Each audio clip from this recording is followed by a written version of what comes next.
wonder how long it's been since I've seen 2B Hero X. There's gotta be a few episodes out by now.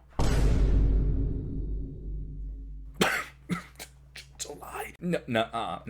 I refuse to believe it's been that long. But at least I have some episodes to binge. What? They're making an arc about the stalker?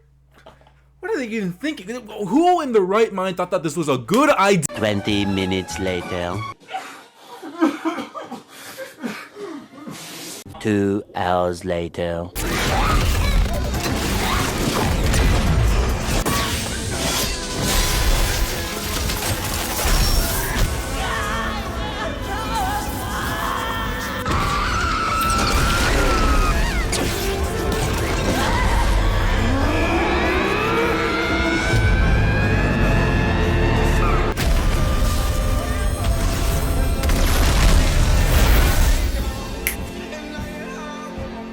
We are so back, baby, and I did not think it would end up being this soon. Honestly, I thought Dark Reflection was going to be the only video I made for this series. Maybe an update video after the season wrapped, and then I watched the rest of the series. Yes, I am working on a Queen video currently, but these episodes are fresh in my mind, so we're going to be going a little out of order here. That's nothing new for fans of this series anyway. Spoilers ahead.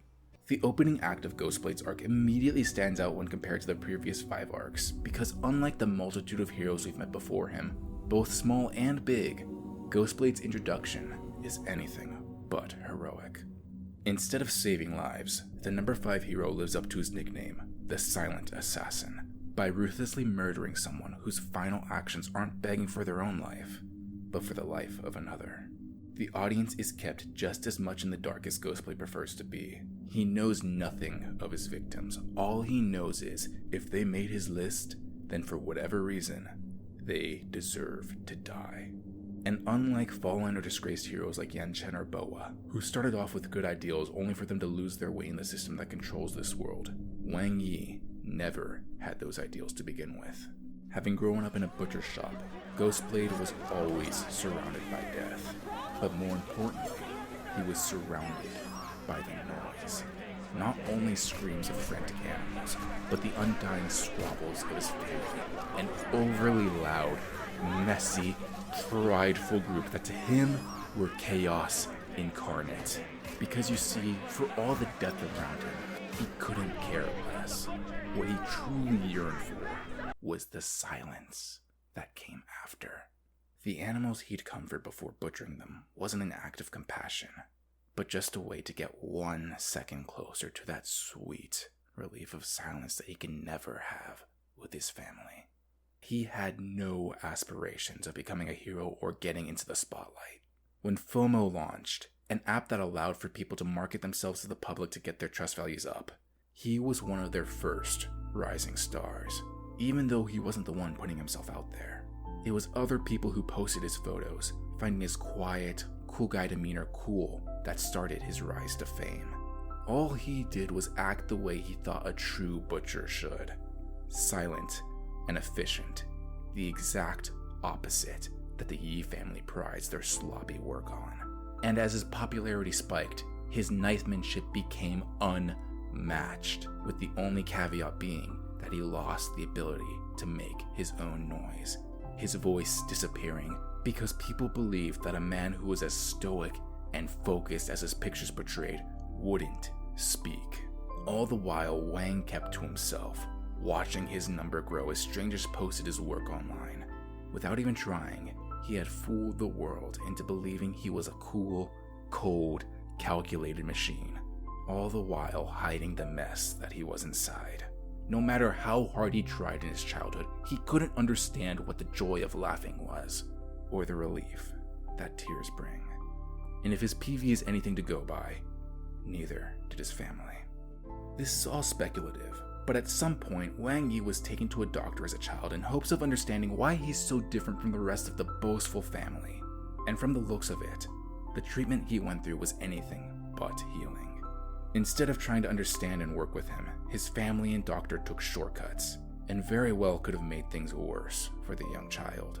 Small side note, but I can't help but notice the cut to smile on this PV while Wang Yi is working on his own smile. Maybe this is a deep part of him feeling envious for the hero that's always smiling. But little does he know how similar they are, with neither of them being able to express how they truly feel. On the inside, Smile is falling apart, becoming just as strange to his wife and child as Ghostblade will be, thanks to his time in the spotlight. It's an interesting parallel between these two that, to my knowledge, have never met in the series before. Despite all of this, Yi doesn't see there being any trouble in his disability. He's still able to live the life that he wants to live. He just doesn't understand why everyone else wants him to live like them, a life he views as torturous. He likens the tears of the dying as waves in the ocean, carrying their baggage to dump on the sandy shores of the beach. The last moments of the hundreds he's killed are nothing more than waste to him as he turns his back on the garbage-ridden beach to admire the serenity of the dead, calm ocean. He feels no regrets because to him, they have to be in the wrong. Humans are inherently selfish, greedy, and immoral creatures. He blew up on FOMO without even trying. He was picked up by a hero agency on a lunch run. He was able to escape the hell of the butcher shop. He is the number 5 hero. His skills and outlook on life got him this far, so why would he doubt the targets he's been given? This is Mighty Glory we're talking about here. A top-of-the-line company that backs some of the most well-known heroes in the industry. Why would they send him to kill anyone who doesn't deserve it? This very mindset is reflected in his hero costume.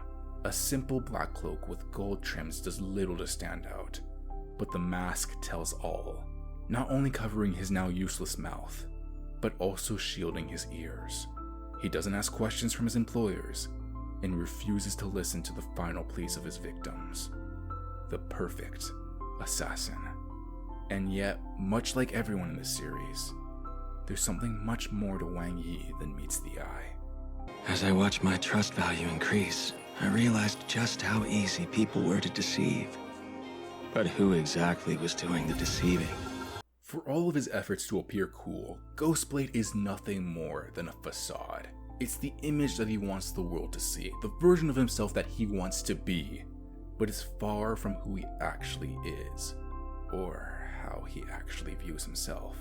His flashbacks are riddled in this washy, wave-like art style, with everyone's movements being choppy, the definition of the chaos in his brain.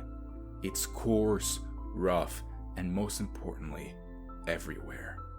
Not even he's safe from this view of the world. That is until he meets his wife. The only person who has a solid face. The only person who's able to move smoothly through his world. The one who is the epitome of the dead calm he craves so much to achieve. It was love at first sight, probably the first time he ever felt such an emotion. For him, it must have been like a roller coaster to find someone who he wants to spend time with, who makes his heart beat differently than it has for decades. Everyone feels lonely. It's the unreachable freedom of solitude that stings. Alone, he could never get there. But maybe with her, he'll finally find that beautiful view of the ocean. But nothing stays perfect forever. After finding out she's pregnant, Wang's wife makes a complete 180. The woman who was glued to her phone disappears in a snap as she begins to really think about the future for their child. For all his fame and money, she knows that they can't do this on their own, and tells him to leave the hero industry behind, to leave the cool version of himself that he's worked so hard to maintain, and become a father. What's surprising here is that Yi looks only slightly depressed about this decision, but I believe he would have taken her up on this offer, if not for the second part of her request, to move back in with their families. This immediately causes Ghostblade to freeze, his entire demeanor completely different than it was just a second ago as he has a silent anxiety attack. His wife mistakes his lack of response as his answer, and leaves with their child. Maybe I'm looking too much into this, but it's only after she leaves when the worst part of Yi's reaction begins. Gagging in his seat seconds after she closes the door. His affection disorder makes it hard for him to express or understand emotions, but not impossible. This could potentially be the work of the trust system, Not only is he cursed to be silent, unable to use his voice even if he wants to, but he also cannot have any meaningful reaction whenever someone is in the room with him. The kind of reaction he had after she left would have been enough to tell his wife everything he was feeling about the situation. But the facade of the cool, level-headed Ghostblade was what ultimately spoke for him. He's forced to have the same stoic face until he's alone, unable to clear any misunderstandings because a cool and collected dark assassin wouldn't care what the world thinks of him. This would also explain why he can't clear up or explain further misunderstandings in his arc. It's at this point that he admits that he has a problem. What he's never seen as trouble before has become his biggest obstacle when it comes to being in his daughter's life. But the grotesque way he views his family is something he can't go back to. While his wife, a woman who at one point was a kindred spirit in the silence, was able to change naturally on her own, he wasn't ready. Maybe given more time, patience, and support, he could have gotten to a point where he'd be comfortable enough to at least attempt to reconcile. But having the ultimatum sprung up on him out of the blue like that led to his anxieties taking over. People don't change overnight. What his wife did to him was unfair, but she waited years before springing this up on him. Becoming a mother rocked her world, and her own values changed to match the potential needs of their child. But unlike so many other characters that fit the Ghostblade persona, Yi doesn't become a deadbeat. He doesn't move on from the thought of his wife and daughter to try and attain the perfect silent life he's dreamed of. Instead, he does his best to be a part of his daughter's life the only way he knows how. From the shadows. He watches her from afar, always close, but just out of reach. The doting father he became was something he could have never predicted. The turn is especially powerful once you notice he is in the loudest possible places he can put himself in.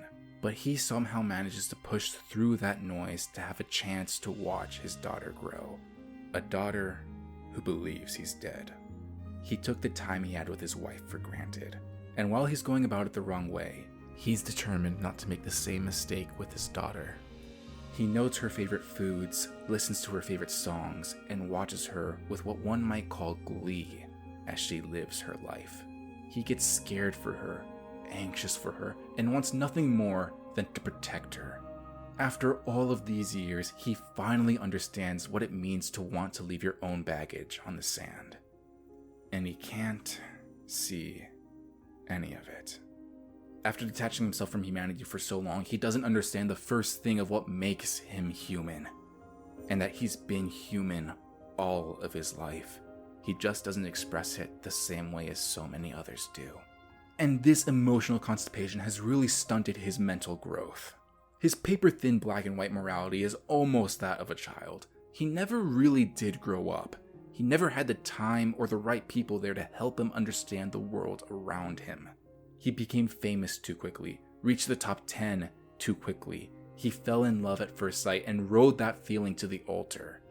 At the end of the day, no matter how much drip he hides behind and how dark and mysterious he wants the world to believe him to be, he's still that same kid, desperately trying to understand what a smile is supposed to mean. Nothing proves this more than this grown-ass man getting into a heated rivalry with a 16-year-old girl. The one friend connected to his daughter by the hip being the one person he can stand most in this world, Lao Li. But before we get to that, who exactly is this girl? Born 28 years well into the discovery of the trust system, Lao Li was, like so many of the characters in the series, doomed from the very start.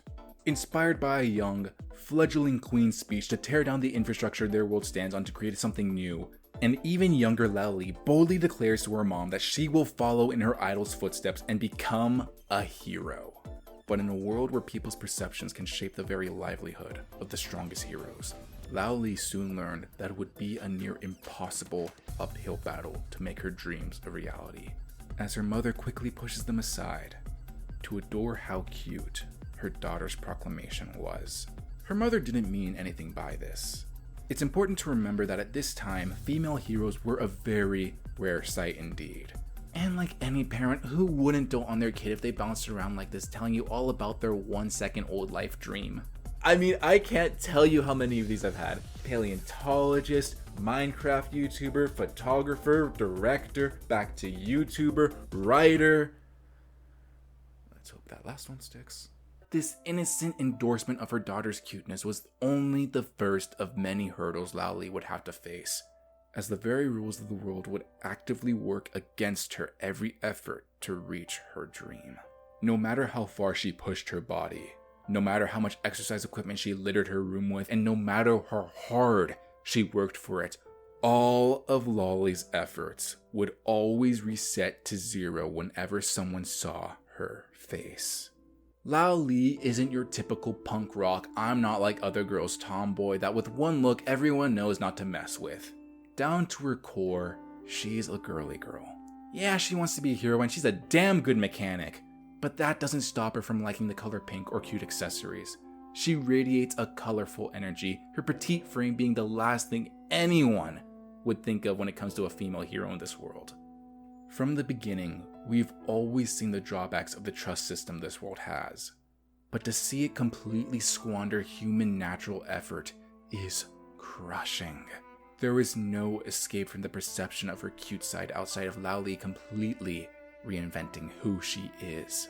We've witnessed firsthand how easy it is for so many up-and-coming heroes to lose themselves in the pursuit of their passions.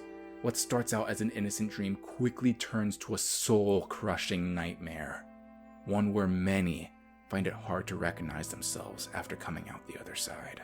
With the personal horrors heroes go through unknown to the general public, it would be so easy for Lao Li to change herself to better fit the public perception of what a hero looks like. But she just can't. She can't bring herself to cut ties with her femininity, because for all the trouble it's caused her up until this point, it's still undoubtedly a huge part of how she identifies herself as a person. And this is perfectly reflected in her hero costume. While its purpose is to hide her face so people can judge her on her actions rather than her looks, Lao Li could have built an awesome looking Doomslayer, Master Chief, or Iron Man armor. One that's the bleeding edge of the public's perception of a cool, badass heroine. But she does the exact opposite. The custom-made suit she made with her bare hands is a giant, bright pink bunny that is just as loud and expressive as she is. But sadly, no matter how hard she tries to act tough and be the action hero she wants to be, no one takes her seriously. Not your run-of-the-mill school bullies, not her childhood friend, not the local gym bros, not her mom, and most importantly, not even her own father. For most of her life, he's been an absent presence. He is constantly absorbing himself in his work, hardly ever paying any mind to the little girl he left at home. So when he finds out about her suit and her accomplishments as a hero, he feels no pride, but instead he scolds her, locking her away behind the safety of a lab. Because to him, she's still that little girl bouncing around without a care in the world. So when she inevitably comes head to head with Ghostblade, she's unknowingly fighting back against her own father. After a huge miscommunication where each thought the other was stalking a girl, they have a brief fight. And Lolly does pretty decently when it comes to taking on the number 5 hero. For the first time, someone is actually treating her like a threat, respecting the time and effort she put into herself and her suit. Of course, skill and experience end up trumping the literal test run of her suit, expelling all her gadgets only to find herself overpowered, unmasked, and then for some reason spared by this random stalker. From Ghostblade's perspective, he was defending his daughter from a weirdo in a mechanical bunny suit. He's seen FNAF, it's not that crazy of a leap. But when he unmasks Lolly, unknown to her, her cute face ends up being the exact thing that saves her. Much like everyone else in the world, she is not what Yi expected to be under the helmet at all, and he gets confused real quick. I mean, even going into this battle, he reinstates his philosophy of anyone he kills is in the wrong. Only one person was supposed to walk away from this fight. And yet, the moment he saw Lolly was just a kid, that very philosophy was thrown right out the window. We don't know a lot about Ghostblade's previous victims. We get flashing shots of their eyes, but the age range is a mystery. It could be that he had an internal rule not to kill kids, But there's also a good chance he was never placed in a situation where he had to until now. And for the first time in his life, Did I misunderstand? he starts Are they friends? overthinking the Is this a situation. It doesn't help that she appears to be a similar age to his daughter. Ghostblade is so protective over his daughter because, much like Lolly's own dad, he's been stuck in the past, doting on his daughter as if she were still a child. The room he'd prepared for her as a baby is still completely intact, untouched since his wife left him. He still buys her stuffed bunnies to play with, even though she's an adult now. For the first time in a long time, he wanted to speak, only for the curse of the trust system to rear its ugly head once again, forcing him to stay silent no matter how much he wants to scream, or even simply say hello to his own daughter. It's here that we see that Ghostblade has the capacity to change. He just needs to do it at his own pace. He cleans up the baby's room he's been cherishing all these years, and tries to understand what his daughter must be like now, taking more of an interest in the small, personal, day-to-day aspects of her life. Had his wife given him the time to acclimate to the new life she wanted for their family, there's a good chance he could have gotten around to it eventually with her support. He still stalks his daughter, which isn't great, but what's important here is that he's trying. And since he doesn't have a peer there to tell him that it's wrong, he has no idea what he's doing isn't right. Ironically enough, it's a bunny that stands between him and his efforts to become closer with his daughter. Lao Li and Nuo Nua hit it off strong, and watching the loud, headstrong, bubbly, bright pink-haired girl go out and get drunk with his daughter, in turn turning her into a loudmouth party animal, gets under Ghostblade's nerves like you wouldn't believe. Lao Li's feud with the assassin can be viewed as an interpretation of her against her father, but Ghostblade's beef with the loud hero is a fight against himself. Lao Li is everything he isn't. Loud, expressive, emotional, and speaks her mind whenever she wants. And yet, much like how the people around him never took his disability seriously, no one had ever taken Lolly seriously. But instead of accepting that, Lolly fights against the perception, wanting more than anything to prove that she's more than what the people think of her. It's ironic that she's the person he deems as a bad influence for his daughter, because she's everything he can't be. In the end though, Ghostblade's growing affection for his daughter would ultimately be his downfall, because the events of episode 20 all start because he volunteered to be on the protection team for the squad of scientists she was a part of. It gets really complicated here really fast, but to sum it all up, a lot of different players were involved here for a lot of different reasons. Basically though, his boss wanted to tie up some loose ends, and he got really suspicious when the silent, dutiful, order-taking Ghostblade quote-unquote spoke up and volunteered himself for a mission. One that coincidentally brings him to work with the only person that can be considered a failed mission from his past. Little Johnny. There once was a hero. That hero was Asheng, a powerful healer who held the title of X. But for all of his healing miracles, he couldn't save the one person who mattered. After his wife died, Asheng moved out to the countryside, taking his boy and alien cat with him where they could mourn in peace and away from prying eyes. Unlike the previous two fathers we've seen so far, Asheng stands out since he was actually a good dad. Despite the grief and his own personal insecurities, Asheng made sure he was always there for his son. He knew that the pain he was feeling from losing his wife was the same pain, if not more, from little Johnny losing his mother. So he made sure his son knew that it was okay to cry. It was okay to miss his mom, and it was okay to want her back.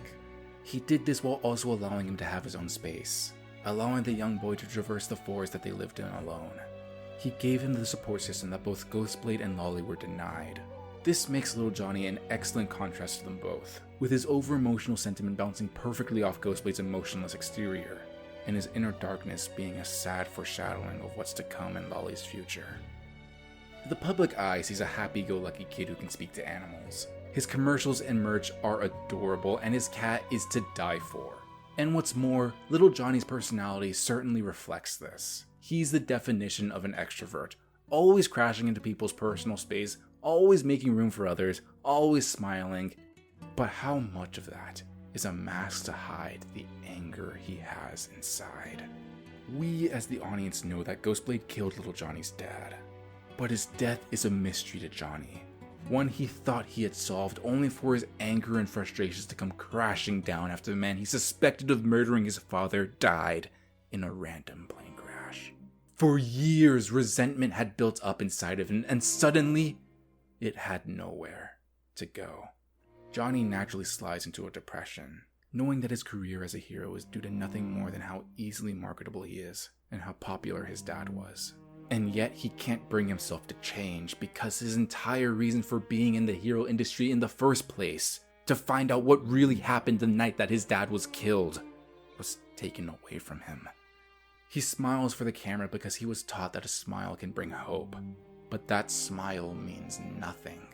It's just something he paints on to pay the bills. He's grown bored of his cushioned life, so when given the chance to join Ghostblade on an escort mission, he jumps at it, hoping that the action will light a spark that extinguished long ago. Ghostblade, on the other hand, has a very different mission: the destruction of Big Johnny.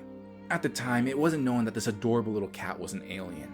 The Commission thought that Ashen had created life with his own hands and framed him as a monster to the world.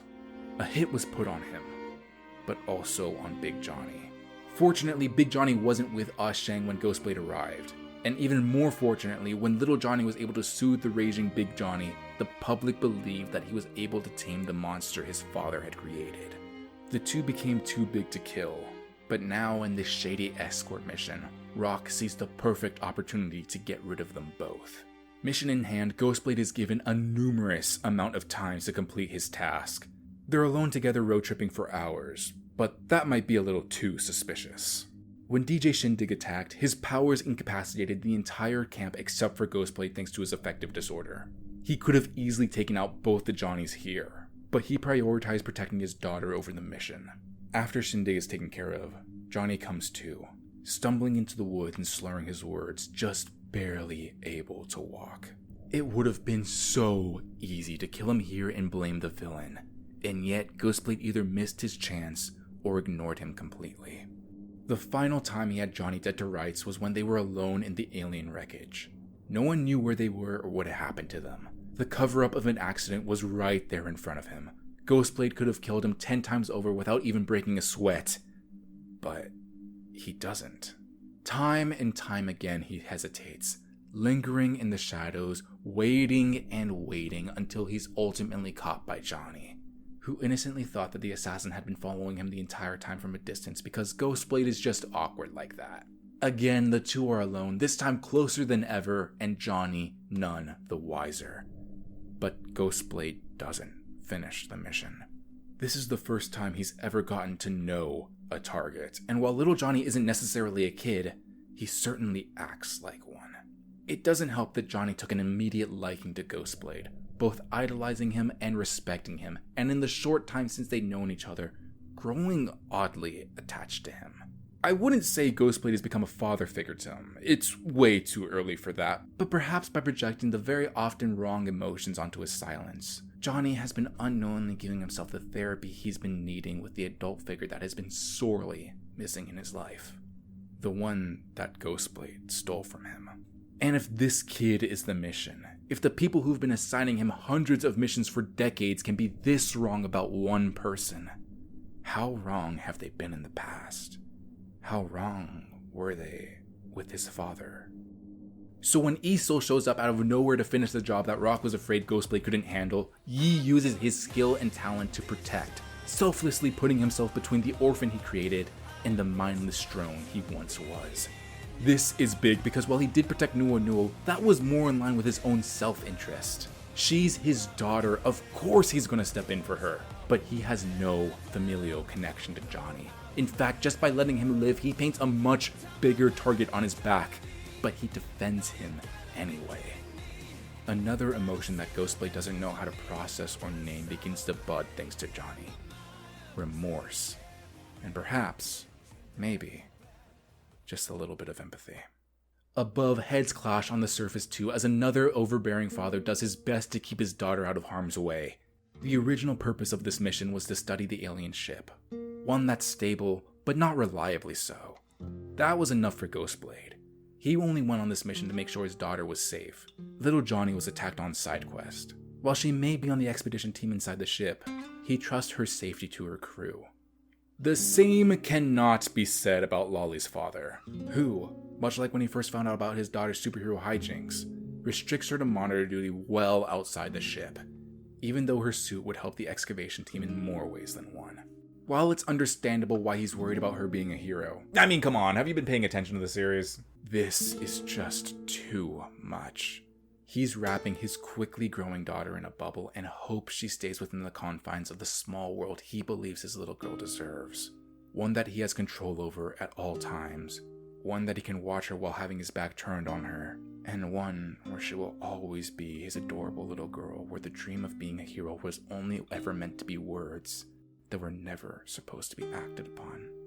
When things take a turn for the worse in Homeland, Nice comes out of nowhere to kill him and destroy any and all research that comes from the alien ship, Lolly springs into action without hesitation, defending both her father and Nuo from the perfect hero, buying them time to get away, but the doting father can't bring himself to leave his daughter's side.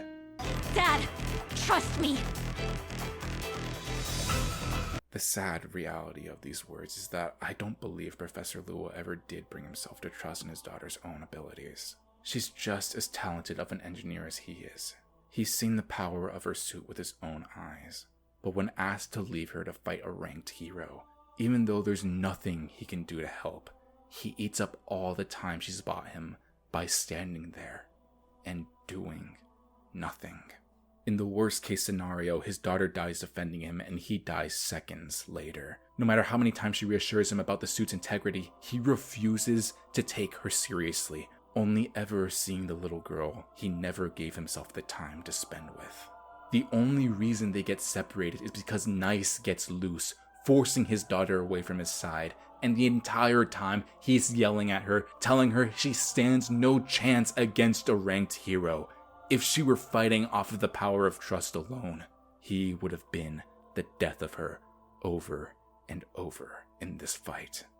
Ghostblade, Lolly, and Johnny all end this arc in tragedy. As they all fight to protect what they love, a fifth party comes into play. The Shadow Men slaughter the excavation crew, and in his final act, Professor Luo sacrifices himself defending Nuo from the worst of the attack, all while believing his daughter was dying for him in the next room over. Nuo survives, but is put in a comatose state, one where it's unknown if she'll ever wake up. Big Johnny is revealed to the world as an alien, and the man who murdered little Johnny's father, the mission that's been pushing him for most of his life, slips right through his fingers. So close, yet so unbelievably far. There are no happy endings in these arcs. While each lead is so distinctively different from the past, fatherhood is what ties them all together. One died thinking he was a failure, never being able to see his son grow up. His son blindly reaching out for a truth that's right beside him. The other will never be able to tell his daughter how much he loves her. Her entire life stolen from her in an instant. And the final died protecting someone else's child, wishing that his own was the one he was protecting in his arms. Leaving his daughter to grow up believing that he never trusted in her or her abilities. When I finished episode 20 of To Be Hero X, I kid you not, my jaw was on the floor and it cemented itself as my favorite anime of the year. The way it's able to weave such complex timelines and lore, all while giving you so many investing characters, it's a masterpiece and I am loving it. Man, I really hope this video doesn't come out as disjointed as I think it's gonna be. There was a lot to tackle in these 3 arcs, and what originally started out as a Ghostblade video quickly turned into this. It's just so hard talking about any of these 3 characters in depth without bringing up the others. Of the 3, I think Ghostblade's my personal favorite. Lolly is close behind though. He just had the most interesting perspective, and I had no idea how they were gonna make me feel for the stalker from the last arc. But bro's just a girl dad. There is so much to love about his character, especially how he lets his defenses down when it comes to his daughter. This is a world-class assassin and he's getting spotted by his daughter left and right. When it comes to her, he can't be slick, and I love how this clashes with the image of himself that he wants to be. In the end, I think he could have brought himself into her life. Maybe not to the extent that he'd want, but he could have at least have had a relationship with her. After Nuo found out that he was her father, she became more curious about him. She wasn't put off by his sudden appearance or the fact that he was alive when she was told he was dead years ago. She just wanted to get to know him better. And we see throughout the escort arc that Ghostblade has become better at being around people. The noise still bothers him, but it's not as debilitating as it once was. He was changing, it's just as always time wasn't on his side. I'm really interested to see where he goes from here with him leaving the hero companies behind. He still keeps his rank, but how will he operate? I don't think we'll have time for it, but I want to see him try and be a father to Lolly. She lost everything in this arc, and it looks like she's heading down a long, dark, and lonely road. Watching Ghostblade attempt to nurture someone who used to be the kind of person he hated most in life back to that spot would be the ultimate form of development for a character like him. And when Johnny finds out that Ghostblade killed his dad, it's gonna be hell to pay. Now there are a few things that I wish Ghostblade's arc defined or explored a little bit better, especially when it came down to him finding out his wife was pregnant. I know that the point of his character is that he can't express emotions, but we don't even get an inner monologue about his feelings toward the news. Just a hard cut to the divorce. I think it would have been really interesting to have seen a montage of him building baby Nuo's room splintered between his assassin work. He's not excited per se, but the thought of him being a father is on his mind, and it would make the scene of him packing it up all those years later more impactful. This would also show that while he's making an effort for the baby, he's also leaving his wife alone for many hours at a time, treating her as if nothing's changed when she needs him to be more personal now than ever. I think there's also a missed opportunity to have him miss the birth but come to the hospital or house after completing a particularly bloody mission, still in costume. And when he tries to hold baby Nuo, he scares her and she cries, activating his flight response. Babies are loud little gremlins, and at this point in his life, Ghostblade is not ready to handle any of that. So he leaves Nuo's care to his wife so he can do something that he's actually good at. I think this would have made his wife's ultimatum hit even harder, making us sympathize more with her as well, especially if they lingered on Ghostblade for just a second or two longer as he mulls over retiring for his daughter before having an anxiety attack about being forced to live with his butcher family again. Now I don't think that this montage needs to be long, maybe a minute or so. It just felt a little jarring for the episode to cut straight to the divorce, especially when it was doing so well at explaining Ghostblade's thought process both visually and through his inner monologues. I guess it can be seen as a representation of his shock and how time flew by without him changing at all, but the subtleness is very easy to miss. I don't know, I personally like the idea, so I guess it'll just be my headcanon. If you enjoyed the video, remember to like, subscribe, and comment down below. Who was your favorite character from these arcs and why? If you'd like, feel free to join the Discord, and huge thanks to our patrons, A Glitched Evie, Matthew Garcia, and Kamer. For just $1, you can join them in the credits and see videos like this at least 1 week in advance on the Patreon. Links to all of this will be in the description below. The next video is going to be much more focused. It's going to be about Queen, and I'm hoping to get that up within the next couple of weeks or so. Thank you guys so much for watching until the end, and until next time, remember, keep watching anime.